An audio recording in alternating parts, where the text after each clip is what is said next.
Okay. Hello, my name is Tony Kingham. I'm editor of Border Security Report magazine and a director of the World Border Security Congress and Border Security Network. Today, on the occasion of SITA's 25th year in border security business, I'm talking to Jeremy Springall, Vice President of SITA at Borders. Welcome, Jeremy. Thank you, Tony. Okay, firstly, for those that are not familiar with SITA, can you give us a brief background to the company and how the Borders business started? Yeah, no, thanks, Tony. So if you're not familiar with SITA, we are owned by the aviation industry, and we're the world's leading IT and communications provider for the air transport industry overall. We were formed over 70 years ago, and we support airlines, airports and governments with a number of different solutions at airports, for aircraft and at borders.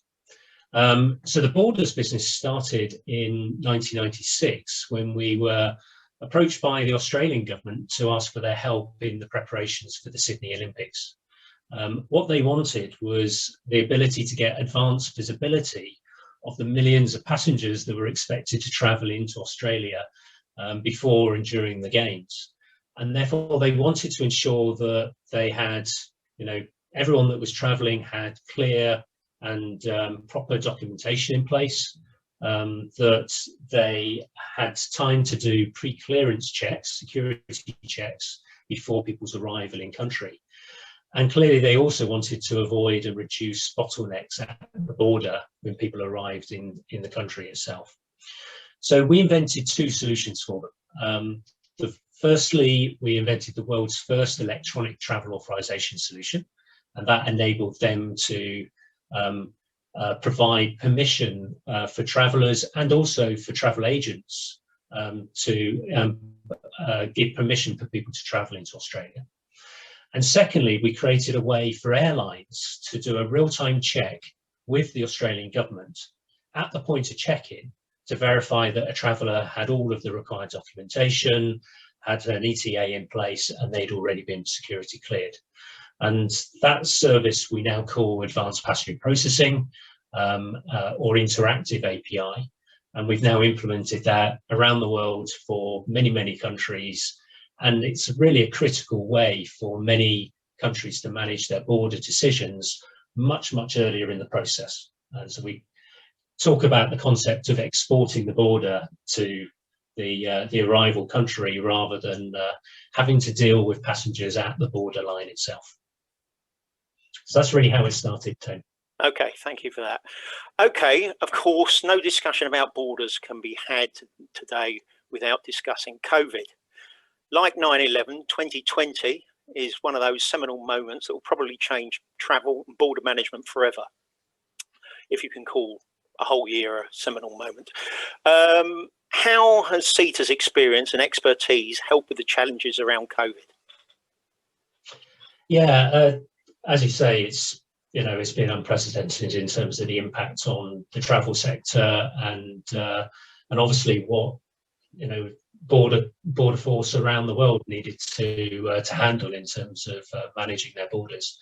And very, very early in the pandemic, we supported many governments really around the world try and manage their borders to control the impact of the virus and the spread of the virus into their country. I mentioned advanced passenger processing earlier, and really through the boarding rules that we've got within that APP solution, that enables governments to in effect stop travellers from high-risk countries from entering or even checking in for their flights. And that really has helped governments in many countries that have an APP solution manage and control their borders early in the pandemic. And I think that was proven a real success. Since then, we've been working with really governments around the world to help look at how do they restart travel and reopen their borders. We've developed a number of solutions specifically around COVID to help them with that.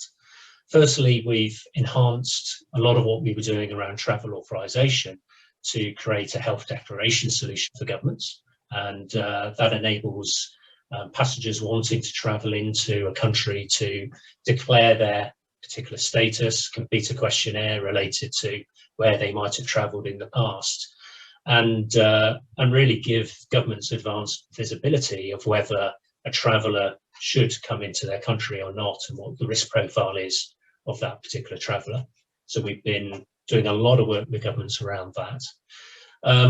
And we've also been working with, I'm sure everyone is aware of the various health pass schemes that are being talked about in the industry. We've been working with all the major health pass schemes to look at how they can work and operate within both the existing passenger and border processes that are used in the industry. Clearly, what we want to do is restart travel quickly, and we want to restart travel in a way that we can use these health passes at scale, and therefore really incorporating how they're used within the existing processes is very, very important. And again, with our solutions, we can sort of bridge the gap between what the health pass schemes use and what both the industry, aviation industry needs, and what border industry needs to be able to recognise those schemes, but also in advance of travel. So we've been doing a lot around that as well. And finally, we've been doing a lot, at the airport and at the border to really help support the touchless experience for passengers. And in order to improve passenger confidence and obviously help support passenger safety, ensuring that we can almost move to that seamless traveller process is really, really important if we're going to be able to get back up and running again from a travel perspective. So they're the sort of key things that we've been doing, Tony, to really help travel again, following the impacts of COVID-19. How difficult is it to incorporate because every country is coming up with its own health certificates or forms of them? How difficult is that issue of incorporating multiple schemes into the existing passenger management software? Yeah, it is a significant challenge. Obviously, every country around the world has a different set of rules. So every border crossing point, in effect, you might need a different test, or you might need a vaccination, or you might need a particular COVID test carried out at a different time. But there's also a huge number of other challenges, such as fraudulent test certificates. What we're seeing, around the world. I heard a quote from Heathrow saying, they're seeing potentially 1,000 forged certificates a day.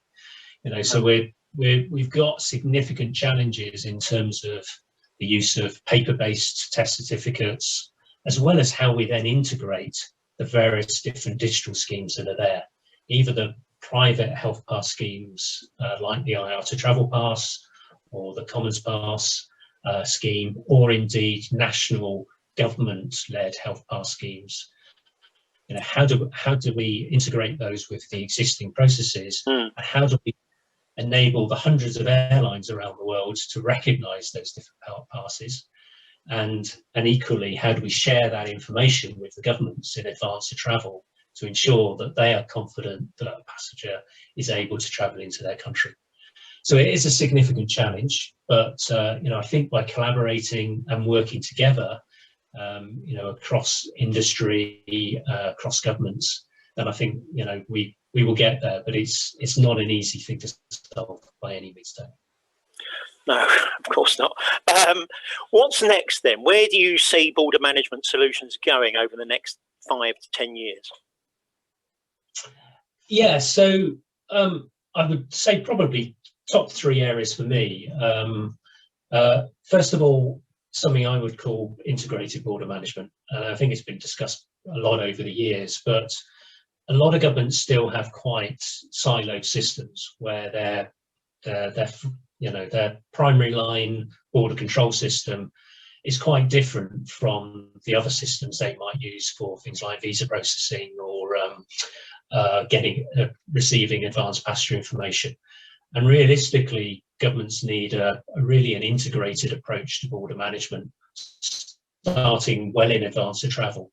So when a passenger first applies for a visa to enter a country, that risk assessment process is all part of that single integrated approach. And what we're trying to do is obviously reduce the risk at each layer in that process as the passenger makes their journey. And there's a lot of advances happening around ensuring that we take this sort of integrated approach to border management. So we're doing a lot in that space. So that's certainly one. The second is we're seeing a lot of advances in terms of artificial intelligence or machine learning, and that's particularly important when we're doing more advanced risk assessment. So really trying to understand the complexities around the risk that a particular passenger might pose, and also the connections that they might have with other known risks that government is trying to manage. And that's where a lot of those new technologies are coming in, and I think there's going to be a lot of development in that space to really advance and identify high-risk travellers more effectively in the future. And then the third bit is really around the digital identity. The way we travel and the way we share our identity information is going to be changing over the next 5 to 10 years. We're likely to be moving away from your passport as your form of identity. There'll be a digital form of that passport, the digital travel credential that ICAO are promoting and working on. But there's also many other forms of digital identity that we're all going to want to use in everyday life. And the travel process might not be different from, being able to use your identity for banking or for any other purpose. So how do we incorporate those different forms of identity to really, ensure we properly know who who it is you say you are, and therefore we can properly manage you at the border. And that includes the use of things like biometrics, much greater use of biometrics going forward, not just at the border point, but throughout that entire journey. So they're really the top three things that I can see a lot of work going into and a lot of adoption over the coming years. Thank you for that. Lastly, over the last 25 years, what would you say SITA is most proud of? So I think we've certainly been leading the way in terms of innovation in border solutions over that period of time. I mentioned earlier around things like advanced passenger processing, that real-time check between airlines and governments at the point of check-in is somewhere we've sort of really got a unique market position in. We're market leaders in, and very proud of what we do around advanced passenger processing. I think ultimately, though, over that 25-year period, I guess most proud of really being that trusted partner for border agencies around the world. Today, we work with over 60 countries who rely on our solutions for different elements of their border solutions. They very much do value our expertise and advice around how we move forward. I'm very proud of the fact that our solutions now process, or at least pre-COVID, we processed well in excess of 2 billion traveller journeys a year across borders using our solutions. So, I think we're now a really, really much a fundamental part of the industry. And I'd just like to thank our employees and our customers in really enabling SITA to get where we are today, 25 years on, from the work we originally did in Australia for the Sydney Olympics. Fantastic, thank you. So, thank you, Jeremy, for sharing your time and experience, and thank you, SITA, for the last 25 years. Remember, you can join us for our next webinar, which is in cooperation with the United Nations Office for Counter-Terrorism. It's called A View to a Border, the use of new technologies and challenges on data protection. That's on the 25th of May. It might be one you're interested in, Jeremy. Then on Wednesday, the 16th of June, we will be discussing trends, threats, and securing extended land borders. You can join us and see the SITA team. I don't know whether you're going to be with us, Jeremy, but personally, for the World Border Security Congress, which will be held in Athens in October. Are you coming along, Jeremy? Certainly we will be there. I'm not entirely sure about myself, but looking forward to it. Yeah, all things allowing. And finally, if you're a government official at the border, you can join the Border Security Network. It's like LinkedIn for border security officials only. The details will be on your screen. Thank you for listening. Enjoy the rest of your day. Stay safe and goodbye. Goodbye.